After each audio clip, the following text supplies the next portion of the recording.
A carta de Paulo aos Efésios poderia ser chamada de a carta da igreja, a carta em que ele mais fala a respeito do significado, da missão, das lutas também da igreja, a origem da igreja, a razão de ser da existência da igreja, o futuro da igreja. O tempo todo ele está fazendo algum tipo de menção à igreja como uma instituição divina e como uma instituição que é gloriosa, porque Deus predestinou a sua igreja para a glória eterna. Eu tenho chamado essa série de estudos na carta aos Efésios de predestinados para a glória, porque eu entendo que é justamente isso que Paulo, desde o início do capítulo 1, faz menção. Mas é preciso entender que os predestinados são aqueles que fazem efetivamente parte da igreja, aqueles que estão incluídos no corpo de Cristo. No primeiro capítulo, no capítulo 1 de Efésios, a partir do 1 até o versículo 14, Paulo fala que Deus predestinou a igreja antes da fundação do mundo. E predestinou os crentes para fazer parte dessa igreja. E para serem redimidos por Jesus Cristo. Para revelar assim um propósito eterno, um propósito secreto de Deus. Portanto, Efésios começa a mostrar o antes da fundação do mundo para a igreja. Mas a partir do versículo 15 do capítulo 1, Paulo fala sobre o poder que Deus disponibilizou a essa igreja para que no tempo presente, no agora, ela possa ser aquilo que Deus predestinou que ela fosse. Ela possa experimentar um pouco do poder que lá, a partir do versículo 15 do capítulo 1 até o final do capítulo 1, Paulo descreve como sendo o poder que ressuscitou a Jesus dentre os mortos. Ele diz que esse poder que foi utilizado para ressuscitar Cristo dentre os mortos está disponível agora, no presente, para que o povo de Deus, para que a igreja, para que os crentes individualmente vençam suas tentações, vençam a luta contra o pecado, triunfem no testemunho de cristãos perante um mundo em trevas. Então, no capítulo 2, a partir do verso 1 até o versículo 10, ele falou sobre a graça de Deus para com essa igreja. Ele a escolheu antes da fundação do mundo. Ele disponibilizou todo o poder da ressurreição de Cristo para essa igreja. Mas essa igreja foi salva pela graça. Não por seus méritos, não por suas obras, porque Paulo diz que nós todos estávamos mortos nos nossos delitos e pecados. Que todos nós andávamos servis à vontade de Satanás. E que fazíamos por natureza a vontade da nossa própria carne. E que andávamos de acordo com o curso deste mundo. Mas que Deus, apesar dessa situação terrível que nos achávamos, Deus, por causa do seu amor, por causa da sua misericórdia, por causa da sua graça, nos deu vida, nos salvou. Porque pela graça sois salvos, mediante a fé, diz o versículo 8 do capítulo 2. E isso não vem de vós, é dom de Deus. Não de obras, diz o versículo 9 do capítulo 2, para que ninguém se orgulhe, se vanglorie, se exalte, dizendo, eu sou salvo porque eu tenho isso ou aquilo de bom ou de positivo. Ao contrário, para que todos possam render a glória da sua salvação totalmente a Deus, porque só a Ele pertence a glória da salvação. Mas agora, a partir do versículo 11 do capítulo 2, Paulo fala sobre a igreja e mostra o quanto essa igreja é uma instituição gloriosa. Já ficou claro até aqui, ela foi predestinada antes da fundação do mundo, ela tem que ser gloriosa. Deus colocou todo o poder da ressurreição à sua disposição, ela precisa experimentar a glória de Deus. Embora estivesse totalmente perdida nos seus delitos e pecados, por graça, Deus a salvou, a regenerou. Mas agora aqui, a partir do versículo 11, nós vamos ler até o capítulo 3, versículo 13, por partes. Eu encontro aqui, meus queridos, 3 motivos principais destacados nessa passagem, pelos quais a Igreja de Deus é uma instituição gloriosa, e é uma glória fazer parte dela. 3 grandes motivos pelos quais a Igreja de Deus é uma instituição gloriosa e é também um grande motivo de glória em Deus, em Cristo, poder fazer parte dessa igreja. Igreja, meus irmãos, nós não devemos definir como paredes, como construções, como templo. O templo é um instrumento da igreja, mas o templo não é a igreja. Não devemos definir a igreja como instrumentos, como cadeiras, como móveis, como utensílios. Os móveis, utensílios, as cadeiras são instrumentos da igreja, mas não são a igreja. A igreja são as pessoas, os membros do corpo de Cristo. Porque é assim que a igreja é chamada, o corpo de Cristo. E um corpo tem membros, e tem um cabeça também, ou uma cabeça, no caso, o cabeça, que o Novo Testamento chama de Jesus. Ele é o cabeça, ou a cabeça da igreja. E todos nós, membros dela. E nesse sentido, nenhum superior ao outro, nenhum melhor do que o outro, mas todos tendo funções próprias de cada um no corpo de Cristo. Essa igreja, isto é a igreja, o povo de Deus, em todas as eras, em todas as gerações, Deus nunca fica sem a sua igreja. E essa igreja nunca foi destruída, até porque Cristo disse que Ele edificaria a igreja dele e que as portas do inferno não prevaleceriam contra ela. Mas ao longo das gerações, ao longo dos séculos, todas as tentativas foram feitas para esmagar, para destruir essa igreja. E todas as tentativas foram frustradas. Porque não se pode vencer a Deus, não se pode derrotar a Deus. A igreja é uma instituição de Deus e, portanto, invencível, absolutamente invencível. Apesar de todas as filosofias da história, apesar de todos os ataques, quer tenham sido eles ataques físicos, como mortes, como martírios, como perseguições, como assassinatos, quer sejam ou tenham sido ataques ideológicos, que de uma forma ou de outra se tenta enfraquecer a verdade que é a palavra de Deus. Em todas as eras, em todas as gerações, o mundo tem seus próprios instrumentos do momento, da moda, da hora, para tentar enfrentar a igreja. Mas coitado do mundo, nesse sentido eu tenho pena do mundo, porque ele está lutando contra uma instituição invencível, está lutando contra uma instituição que não pode ser derrotada, porque Cristo disse isso. As portas do inferno não prevalecerão contra a minha igreja. Portanto, nesse quesito, o mundo vai sempre perder. Satanás vai sempre perder, vai sempre ser derrotado, até o dia em que Deus decida levar a sua igreja. Até o dia em que, pelos propósitos de Deus, Ele decida que se findou o tempo da pregação do Evangelho. Quando Deus, por seus secretos propósitos, entender que o tempo da pregação do Evangelho aqui neste mundo acabou, então acabou. Mas até lá, até esse dia, em que Deus disser, e um dia Ele vai dizer isso, chega, acabou a oferta do Evangelho para o mundo. Um dia Ele vai dizer isso. Isso está profetizado na palavra de Deus. Isso está indicado em muitos livros da Bíblia.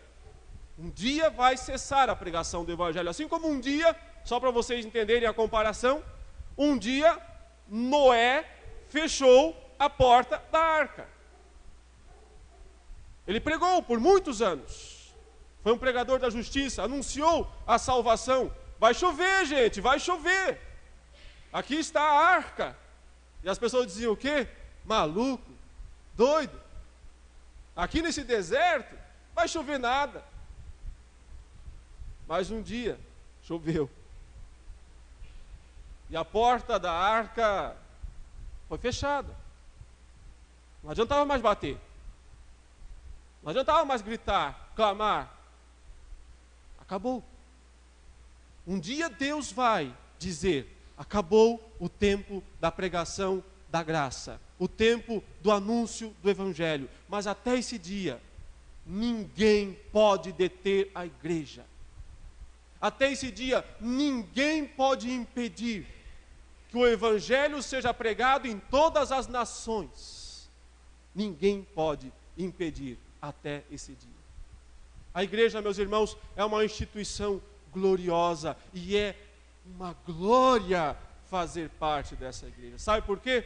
Veja comigo aqui, em primeiro lugar, dos versículos 11 a 13, algo interessante que Paulo fala sobre esse assunto. Ele diz: portanto, lembrai-vos de que outrora vós, gentios na carne, chamados incircuncisão por aqueles que se intitulam circuncisos na carne por mãos humanas, naquele tempo, estáveis sem Cristo, separados da comunidade de Israel, e estranhos às alianças da promessa, não tendo esperança, e sem Deus no mundo.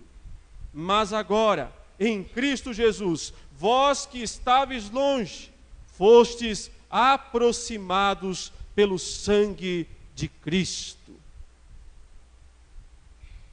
O que o apóstolo Paulo faz questão de descrever antes de qualquer coisa aqui, é algo que soa até mesmo paradoxal, parece até um contrassenso, porque eu acabei de dizer que a igreja é uma instituição gloriosa, mas seus membros não são. Mas por um lado eu disse que os membros são a igreja. Então como pode isso? Há alguma contradição nesse ponto? Meus queridos, observem algo importante. Para fazer parte de qualquer sociedade aqui neste mundo, você tem que ter méritos. Para fazer parte, para ser de uma comunidade qualquer aí da sociedade, você tem que ter méritos. Você tem que cumprir requisitos, senão você não entra. Todas as sociedades recebem pessoas com base nos méritos das pessoas, com base nos requisitos que elas precisam cumprir. E as pessoas que não cumprem esses requisitos não podem fazer parte das mais variadas espécies de sociedades ou de clubes que existem no mundo. Se você quiser fazer parte, eu espero que você não queira, fazer parte da maçonaria, você precisa cumprir aos requisitos que são exigidos para poder entrar nessa sociedade. Se quiser fazer parte da sociedade Rosa Cruz, espero que você não queira também, você precisará cumprir requisitos. Em todo lugar é assim, e todas as sociedades querem ter membros, mas membros que tenham méritos. A igreja é a única instituição que não exige méritos dos seus membros. Ao contrário, é a única instituição que recebe membros não por méritos, mas por graça. Paulo descreve desta maneira o estado dos gentios antes de se tornarem aceitos na comunidade dos crentes. Ele disse: vocês eram separados, vocês estavam fora. Verso 12, não é? Vocês estavam sem Cristo, vocês estavam separados da comunidade de Israel, vocês eram estranhos às alianças da promessa. Vocês não tinham esperança e estavam sem Deus no mundo. Esse era o estado em que os gentios, antes de serem incorporados na aliança da graça, se encontravam. E Deus não aceitou os gentios, os estrangeiros que somos nós, até porque a palavra gentil, não confunda com gentil, que significa um sujeito bonzinho, bom camarada, um sujeito bondoso. Gentil vem de gente. E gentil quer dizer basicamente o seguinte: gentada, gentalha, gentarada. Nesse sentido, as gentes, o pessoal, as pessoas, os quaisquer. Essa é a ideia. Porque assim os judeus chamavam, e chamam até hoje, aqueles que não fazem parte da comunidade judaica. Até hoje, aqui em São Paulo, se você conversar com um judeu verdadeiro, aquele judeu que se considera puro sangue, ele vai dizer: você é goim, que é um termo hebraico que significa você é gentil, você é gentinha, você é gentarada, você é estrangeiro. Engraçado, né? Estão no nosso país, nós é que somos os estrangeiros. A palavra gentil significa isso: fora, você não faz parte da comunidade. Você não faz parte de Israel. Você não tem direito nenhum às promessas, às alianças, à revelação de Deus. Mas Jesus Cristo quebrou tudo isso. Porque o texto diz que em Cristo Jesus, o versículo 13, vós que estáveis longe, fostes aproximados pelo sangue de Cristo. Todos nós podemos fazer parte dessa grande instituição, dessa gloriosa e invencível e indestrutível instituição chamada igreja, que eu insisto, não são paredes, não é um templo, não é uma denominação, mas é o corpo de Cristo, o corpo composto pelos verdadeiros membros de Jesus Cristo. Você pode fazer parte dessa igreja. Por quê? Porque Deus não leva em consideração raça. Porque Deus não leva em consideração méritos. Deus não leva em consideração posição social. Deus não leva em consideração qualquer tipo de vantagem pessoal que alguém pode ter em relação a outrem. Por isso, a mais gloriosa de todas as instituições é a mais graciosa em receber membros. Porque não recebe membros por méritos deles, mas recebe membros por méritos de Cristo, que derramou o seu sangue, diz aqui a palavra de Deus.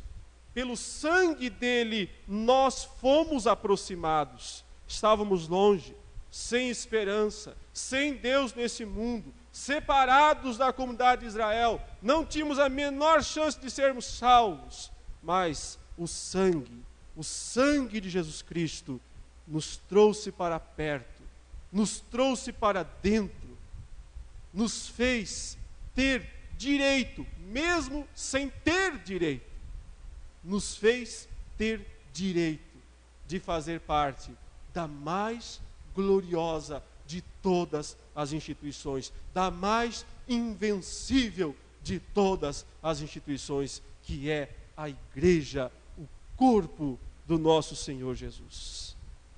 Mas em segundo lugar, meus queridos irmãos, esse texto nos revela a glória da igreja, a grandiosidade da igreja e também o quanto é glorioso fazer parte dessa igreja. Porque ele mostra que agora, dentro desta igreja, todos os membros podem viver como família, ou seja, em paz, podem viver como família em paz e uma família em franco crescimento. Uma família em paz e em franco crescimento. É isso que o texto vai dizer em seguida. Observe, o versículo 14 diz assim: porque Ele, Cristo, aquele que morreu na cruz, é a nossa paz, o qual de ambos quem? Os judeus e os gentios, os estrangeiros, os israelitas, de ambos fez um. Deus não tem dois povos. Deus não tem dois projetos para o mundo. Deus tem um povo. um projeto para o mundo. E esse projeto é a igreja. Os judeus podem fazer parte dela. Os gentios podem fazer parte dela. Fora dela não sobra nada. Deus não tem dois povos, não tem dois projetos. Há uma grande ala do cristianismo conservador, protestante inclusive, que diz que Deus tem dois projetos. Um é Israel, outro é a igreja. Um é aquele reino de Israel lá na terra lá de Canaã, e que Deus está lidando com eles, e o outro é a igreja. Deus não tem dois povos, porque dos dois ele fez um. É isso que está dizendo aqui. Ele é a nossa paz, o qual de ambos fez um. E tendo derrubado a parede de separação que estava no meio, a inimizade, entre nós e Deus, entre nós e Israel, entre os judeus e os gentios, aboliu, diz o texto, na sua carne a lei dos mandamentos na forma de ordenanças. Por que é que ele fala que foi necessário abolir a lei dos mandamentos de ordenanças para poder unir judeus e gentios? Porque senão até hoje estaríamos separados. No sentido de que os judeus tinham toda uma regulamentação, toda uma estrutura de legislação divina que eles tinham que obedecer, que envolvia não comer certos alimentos, que envolvia obedecer uma série de regulamentações ritualísticas, que envolvia todo o sistema de sacrifícios do Antigo Testamento. Ou seja, para poder unir judeus e não judeus, judeus e gentios, Deus precisou abolir essas coisas. Veja, portanto, que inconsistência terrível de muitas igrejas e seitas que voltam ao Antigo Testamento para buscar rituais para praticar agora. Que inconsistência, que falta de entendimento da palavra de Deus, quando vão buscar no Antigo Testamento dietas. Olha, não pode comer isso, não pode comer aquilo, não pode beber isso, não pode fazer aquilo. Quando tenta resgatar essas ordenanças do Antigo Testamento. Porque ao resgatar isso, coloca a parede no meio outra vez. Coloca a parede da separação no meio outra vez. Porque essa era a barreira. Leia de novo o final do versículo 14. E tendo derrubado a parede da separação que estava no meio, a inimizade, aboliu na sua carne a lei dos mandamentos na forma de ordenanças. Esses rituais, essas obrigações religiosas, eram a separação entre judeus e gentios. Cristo, através da sua cruz, quando ele foi pregado na cruz, quando ele foi crucificado, ele aboliu essa barreira, essa parede que separava judeus e gentios. A igreja, meus irmãos, é uma instituição sublime, gloriosa, porque ela reúne todo o povo de Deus como uma única família, uma família que está em franco crescimento. Continuando, ele diz: para que dos dois criasse em si mesmo um novo homem, fazendo a paz. Criasse em si mesmo um novo homem. Não tem mais judeu, não tem mais gentil. Cristão é o nome. Quem quiser ficar só como judeu, está fora da aliança, está fora do povo de Deus. Não será salvo, segundo esta passagem. Porque só tem um povo agora. E esse povo é o crente, o cristão. Fazendo a paz, ele diz, e o verso 16 fala, e reconciliasse ambos. Ambos quem? Os judeus, os gentios. em um só corpo com Deus, por intermédio da cruz, destruindo por ela a inimizade. A cruz de Cristo é a destruição da parede de separação entre os povos, entre as raças. Por isso, todos nós, independente de raça, independente de origem, independente de situação social, independente de condição intelectual, todos nós somos aceitos numa família. E podemos nos chamar uns aos outros de irmãos. É por isso que a igreja é uma instituição gloriosa. Observe que ele continua, verso 17: e vindo, após ter feito isso, após ter morrido na cruz, esse mesmo Cristo veio, evangelizou paz a vós outros que estáveis longe, aos gentios, e paz também aos que estavam perto, aos judeus. Porque o evangelho de Jesus Cristo é tanto para os gentios quanto para os judeus. O entendimento que muitos têm, mesmo na igreja, de que o evangelho da graça é só para os gentios, mas a lei continua para os judeus, é totalmente contrário ao que está escrito aqui. Às vezes muitos cristãos se empolgam com uma espécie de seita, uma espécie de igreja ou religião que tem por aí, chamada de judaísmo messiânico. O judaísmo messiânico. Muitos acham isso muito interessante, muito bonito. Uma completa bobagem. Um completo falta de entendimento do que a palavra de Deus diz. O mesmo evangelho vale para judeus, o mesmo evangelho vale para gentios. As mesmas responsabilidades da fé que valem para os gentios, que são exigidas dos gentios, são exigidas dos judeus. Não tem isso de os judeus ainda precisam guardar certos alimentos, os judeus ainda precisam seguir os rituais do Antigo Testamento. Ao fazer isso, reconstroem a parede de separação. Porque o que está revelado é que Cristo evangelizou a mesma paz aos que estavam longe, que éramos nós, os gentios, e aos que estavam perto, que eram eles, os judeus. E a grande declaração do versículo 18 resume tudo, porque diz: porque por ele, Cristo, ambos, nós dois, eu e o judeu, temos acesso ao Pai em um Espírito. Temos acesso ao Pai em um, não em dois Espíritos, não num Espírito diferente, não num sistema diferente, mas em apenas um Espírito.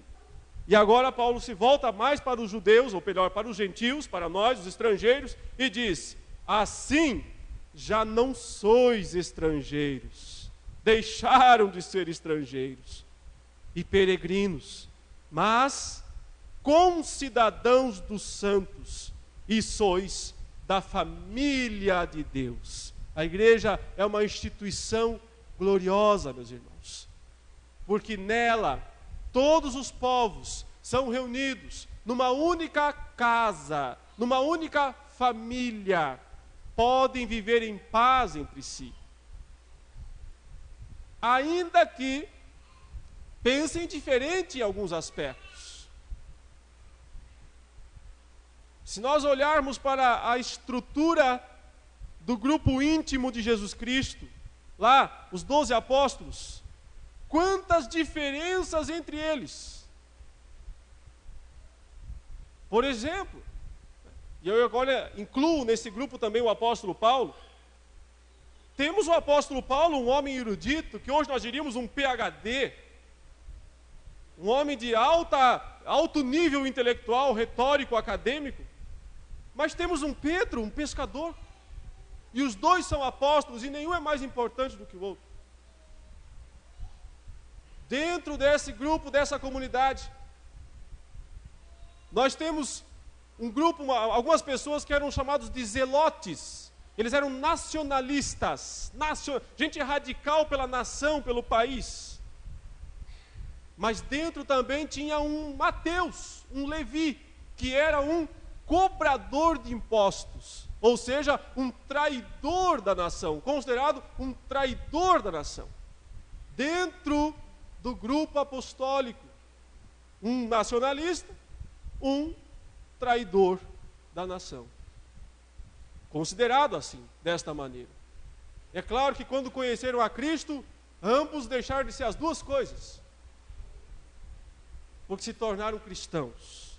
E isso então foi a marca deles. A questão é essa.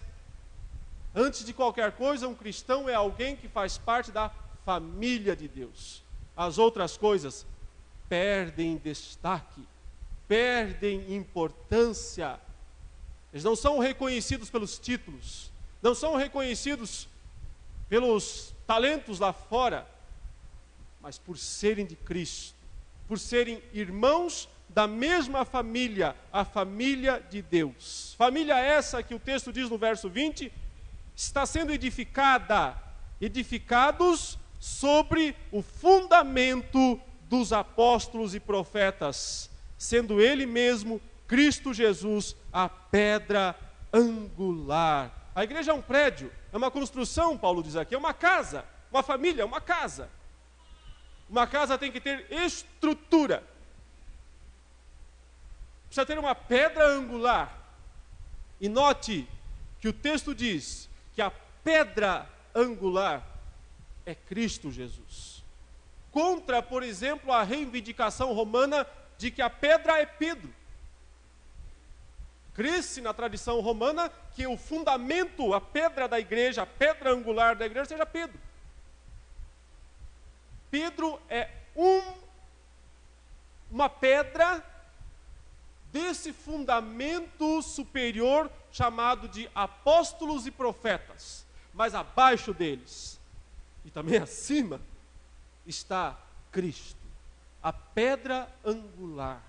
Ele é a pedra angular da igreja, porque só Ele deu sua vida pela igreja, pelos pecados da igreja. Ele é a pedra angular, a pedra base, a pedra fundamento, a pedra fundamental.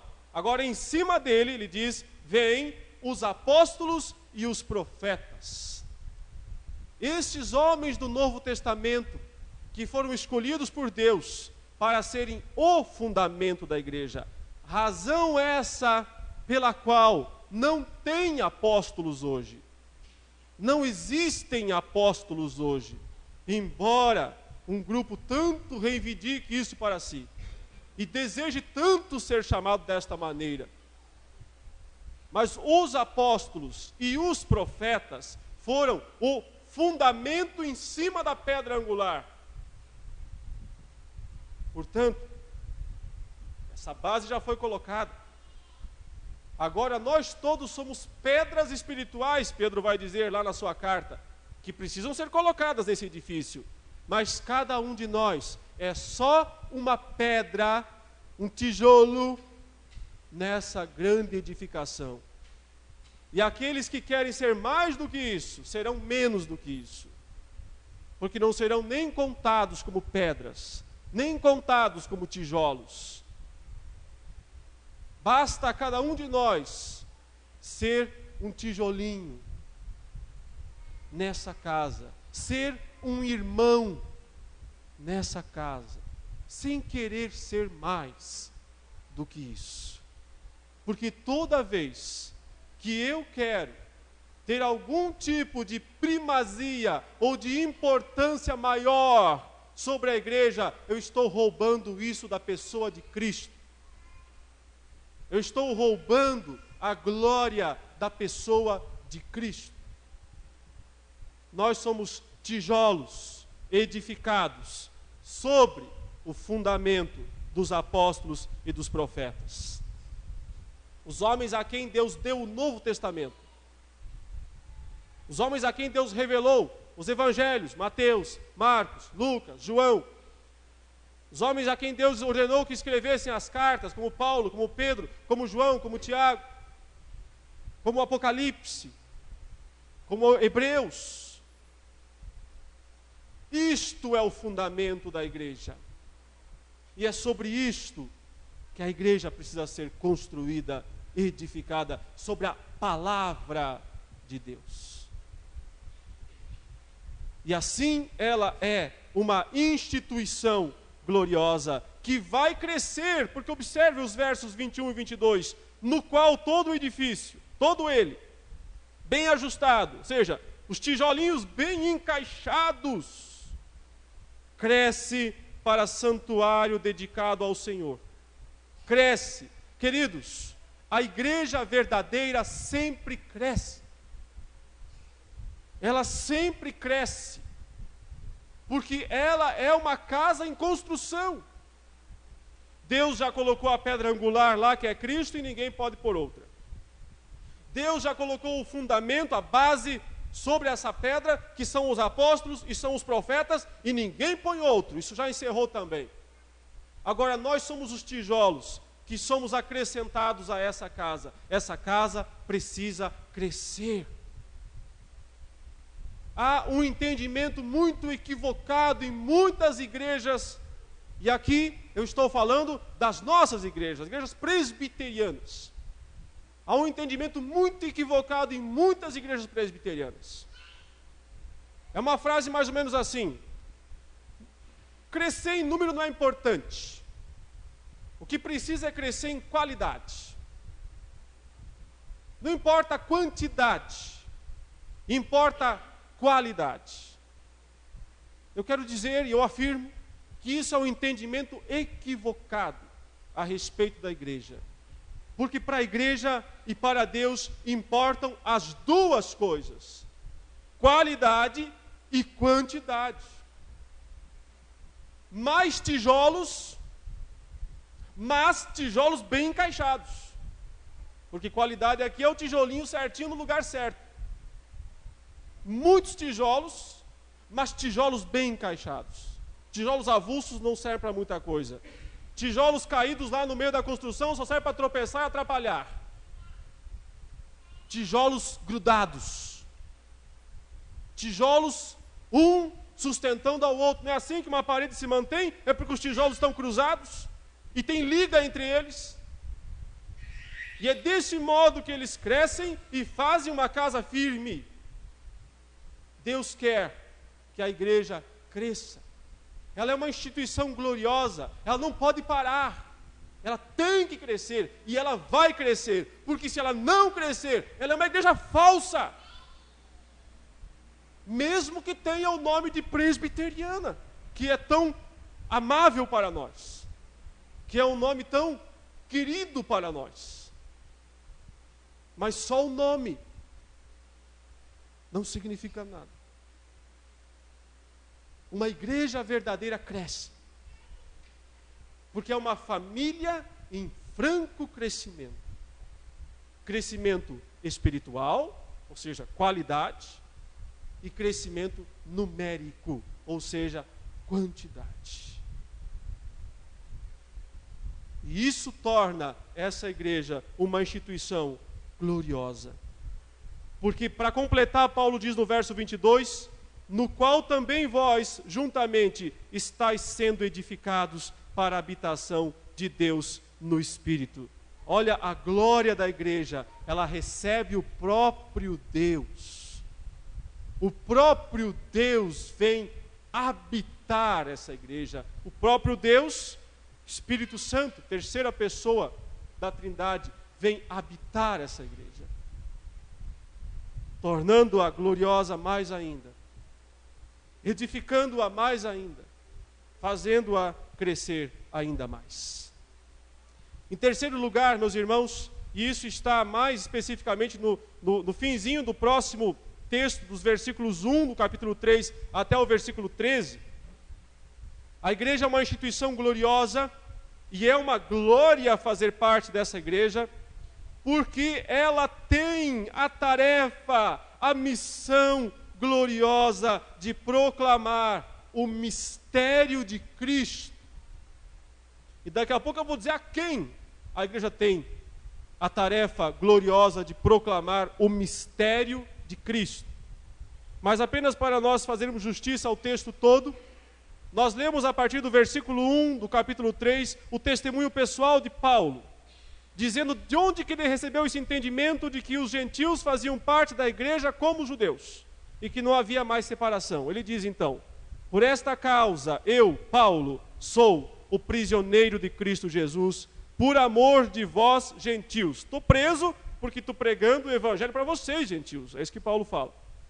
Se é que tendes ouvido a respeito da dispensação da graça de Deus a mim confiada para vós outros. Ou seja, ele diz, vocês já ouviram falar que eu fui designado por Deus para falar essas coisas para vocês?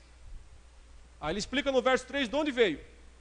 Pois, segundo uma revelação, me foi dado conhecer o mistério, conforme escrevi há pouco resumidamente. Acabamos de ler o que ele escreveu há pouco resumidamente.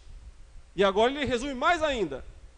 Ele diz, pelo que quando ledes, podeis compreender o meu discernimento do mistério de Cristo, o qual, esse mistério de Cristo, em outras gerações, não foi dado a conhecer aos filhos dos homens, como agora foi revelado aos seus santos, aí o fundamento da igreja, apóstolos e profetas no Espírito. Por que eles são, portanto, o fundamento da igreja, do Novo Testamento? Porque eles receberam a revelação desse mistério, dessa verdade gloriosa, de que há redenção através do sangue de Cristo para todas as nações. Está aí o mistério no verso 6, a saber, ou seja, é isso, o mistério é isso aqui, ó, que os gentios são co-herdeiros, membros do mesmo corpo e coparticipantes da promessa em Cristo Jesus por meio do Evangelho. Esse é o mistério. Ninguém podia imaginar isso no Antigo Testamento, mas agora ficou claro. Todos os gentios podem ser incluídos pela fé na promessa do Evangelho. Evangelho, Paulo diz no verso 7, do qual fui constituído ministro. Ministro quer dizer servo, tá? A palavra ministro é servo. Fui constituído ministro, conforme o dom da graça de Deus a mim concedida, segundo a força operante do seu poder. Agora, olhe a declaração do versículo 8. A mim, ele diz, Paulo diz, a mim, o menor de todos os santos, me foi dada esta graça de pregar aos gentios o evangelho das insondáveis riquezas de Cristo. Vejam como esse homem chama a si mesmo. A mim, o doutor fulano de tal, não. A mim, o principal, o grandão, o chefe, não. A mim, o menor de todos os santos. E nós sabemos muito bem que ele era o maior de todos os santos. Porque ninguém pregou o evangelho dessa maneira. Ninguém levou o evangelho tão longe e deu sua vida pelo evangelho. Mas se tem algo notório nos grandes homens de Deus, se tem algo notório nos grandes homens de Deus, é que eles se acham pequenos. Porque todo aquele que se acha grande, no fundo é pequeno. Todo aquele que quer impor seus títulos, que quer impor seu conhecimento, seu poder, não sabe, não conhece absolutamente nada das insondáveis riquezas de Cristo. Paulo diz, a mim, o menor de todos os santos, me foi dada esta graça, de pregar aos gentios o evangelho das insondáveis riquezas de Cristo. E nós, meus irmãos, como herdeiros do ministério do apóstolo Paulo, porque ele pregou aos gentios e nós continuamos essa pregação aos gentios. Continuamos com a missão de pregar aos estrangeiros, aqueles que não eram judeus, mas que agora estão incluídos, e também aos judeus, as insondáveis riquezas de Cristo, o mistério das insondáveis riquezas do Senhor Jesus. E manifestar, diz o versículo 9, qual seja a dispensação do mistério desde os séculos oculto em Deus, que criou todas as coisas. Em outras palavras, contextualizando aos nossos dias, nós temos a mensagem que o mundo não conhece. porque o mundo não conhece Jesus Cristo. O mundo conhece caricaturas de Jesus. Caricaturas que as igrejas de hoje estão distorcendo cada vez mais. Sabe o que são caricaturas? Você vai na igreja, você vai lá no desenhista, no cartunista, ele faz uma caricatura sua, só que ele pega um pontinho seu, meio de destaque, e aumenta aquilo. Então, se você tem um nariz um pouquinho preponderante, vai aparecer com um narigão lá. Se você tem as suas orelhas assim um pouquinho avantajadas, elas vão aparecer parecendo, né, o Dumbo. Acho que esse era o nome do desenho. Se você for meio magrinho, ele vai fazer você bem magro, quase um esqueleto. Por quê? Para dar um destaque, que é na verdade uma distorção da sua pessoa. O mundo conhece caricaturas de Cristo. Ele conhece uma figura distorcida de Cristo Jesus. Mas a igreja tem a missão gloriosa de revelar ao mundo o Cristo que o mundo não conhece. E esse Cristo é o Cristo da cruz. É o Cristo que derramou o seu sangue. Não é o Cristo que passa a mão na cabeça e diz assim: ah, eu vou te ajudar, aconteça o que acontecer. É o Cristo que diz assim: para te salvar, eu tive que morrer. Para fazer você aceitável no céu, para te aceitarem lá no céu, eu tive que morrer pelos seus pecados. Esse Cristo, o mundo não conhece. Esse Cristo, nós somos chamados a proclamar. Mas há algo muito interessante no final dessa passagem, como eu disse, porque Paulo vai um pouco além disso tudo e ele fala algo bem interessante nos versos 10 em diante, porque ele diz assim: para que, pela igreja, essa instituição gloriosa, pela igreja, a multiforme sabedoria de Deus se torne conhecida agora dos principados e potestades nos lugares celestiais, segundo o seu eterno propósito que estabeleceu em Cristo Jesus, nosso Senhor, pelo qual temos ousadia e acesso com confiança mediante a fé nele. Paulo diz algo muito interessante nesse texto. Ele fala o seguinte: não só pregar aos gentios, aos homens, o evangelho das insondáveis riquezas de Cristo, não só isso, mas de certo modo, indiretamente, não diretamente, diretamente nós pregamos aos homens, mas indiretamente ele fala pregar também aos principados e potestades. Principados e potestades na Bíblia, no Novo Testamento, são os seres angelicais, são os anjos. Aliás, aqui mesmo em Efésios, mas no capítulo 6, Paulo diz assim: a nossa luta não é contra a carne e sangue, mas contra quem? Os principados e as potestades. Principado são os príncipes das hierarquias celestes. As potestades, literalmente os superpoderosos, seres angelicais mais poderosos são as potestades. E provavelmente depois existam outras categorias de anjos. Isso quer dizer que tanto nos anjos bons existe uma hierarquia angélica, até porque a Bíblia diz que existe um arcanjo.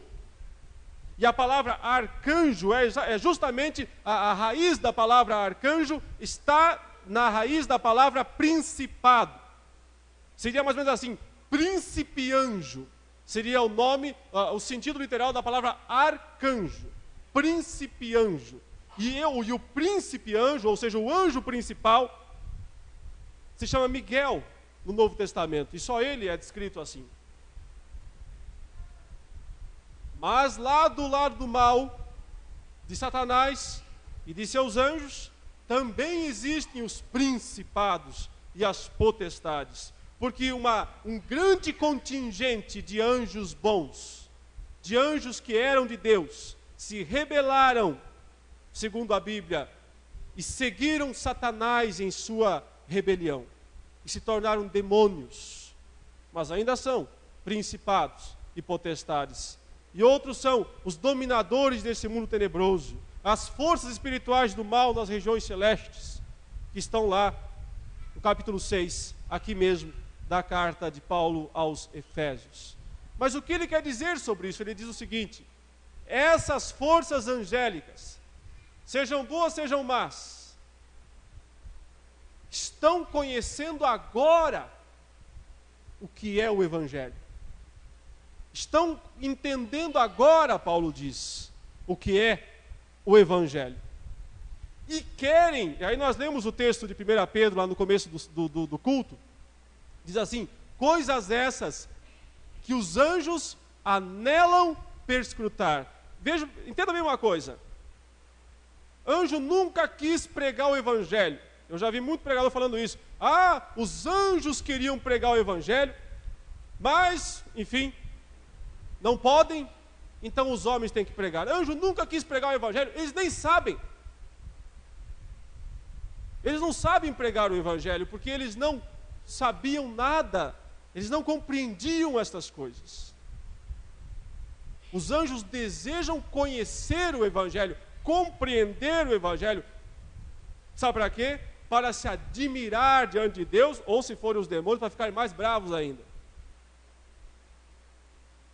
E o texto diz que através da igreja, essa multiforme, olha a palavra no verso 10, para que pela igreja, a multiforme, literalmente essa palavra é muito bonita, significa assim, multicolorida, multicor, é o sentido literal da palavra na língua grega, a sabedoria de muitas cores, da ideia de algo glorioso, né? Algo extraordinário.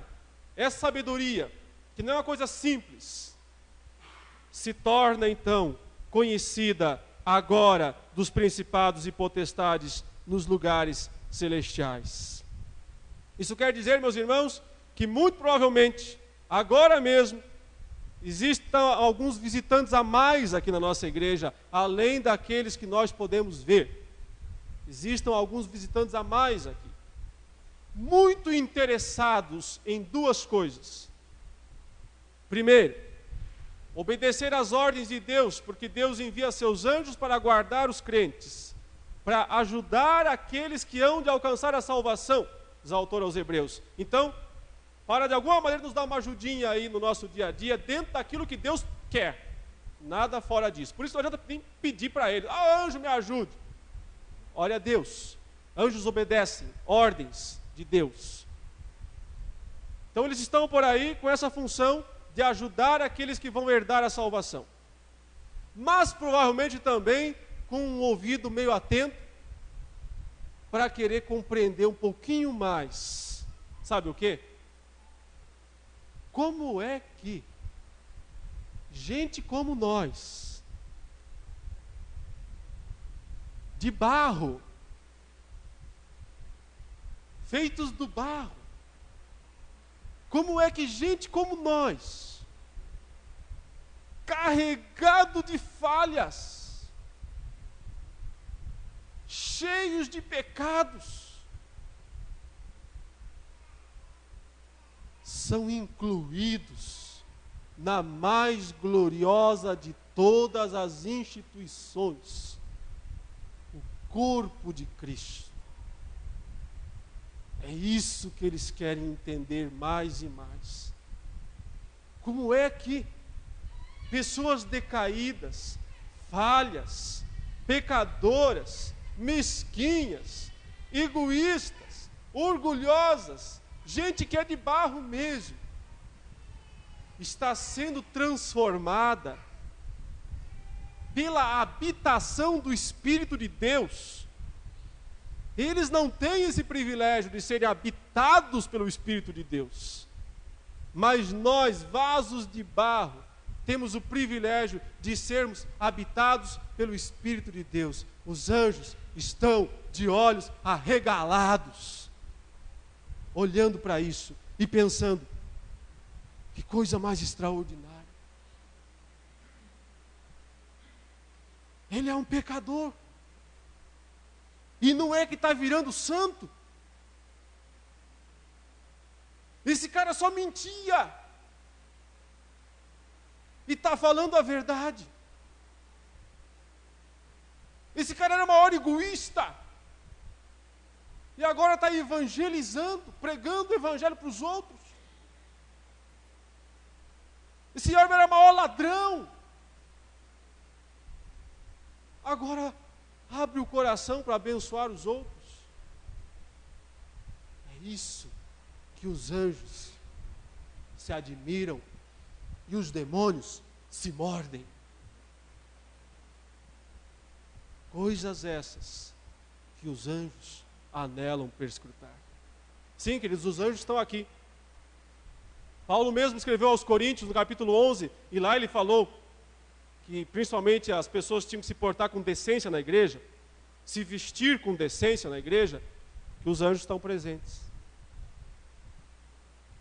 Para não escandalizar também. Hoje de manhã o reverendo falou sobre não escandalizar o irmão, né? Com roupa indecente, dá para escandalizar até os anjos, conforme a roupa que nós usamos e conforme a nossa postura na presença de Deus ou dentro da igreja. Mas eu concluo, meus irmãos, finalizo tudo isso dizendo que essa igreja é de fato uma instituição gloriosa. E que glória é fazer parte dessa igreja. Para dizer a você que nunca deixe passar pela sua cabeça a ideia de abandonar essa instituição. Porque você estaria deixando a mais gloriosa, a mais invencível, a mais indestrutível de todas as instituições. E não te restaria mais nada neste mundo. Absolutamente mais nada nesse mundo. Ao contrário, permaneça e torne-se a cada dia um servo maior. Agora você que é um tijolinho mal encaixado nessa história, um tijolinho mal encaixado nessa construção, nesse edifício, tijolinho meio jogado, meio que ficou pelas pontas, pelos cantos. Desse jeito você só serve para ser pedra de tropeço. Um tijolo no chão só serve para ser pedra de tropeço. Encaixe-se, ocupe seu espaço, ocupe seu lugar, entrose-se nesse edifício, seja um tijolo que vai contribuir com o crescimento da casa, com o crescimento da igreja. Alegre-se de todo o coração por fazer parte da mais gloriosa de todas as instituições, a igreja do Senhor Jesus. Oremos. Curve a sua cabeça, feche seus olhos.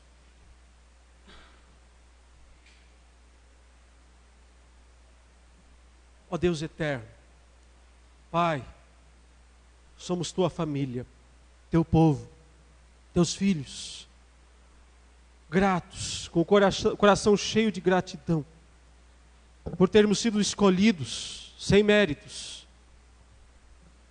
por graça, por amor, por misericórdia, para fazer parte dessa instituição gloriosa. Faça, Deus, que nós sejamos tijolos, cooperadores, no crescimento da igreja. Ajude-nos, ó Deus, a cada dia ocupar o nosso espaço no corpo de Cristo e cumprir as nossas funções para glorificar o teu nome. Em nome de Jesus. Amém.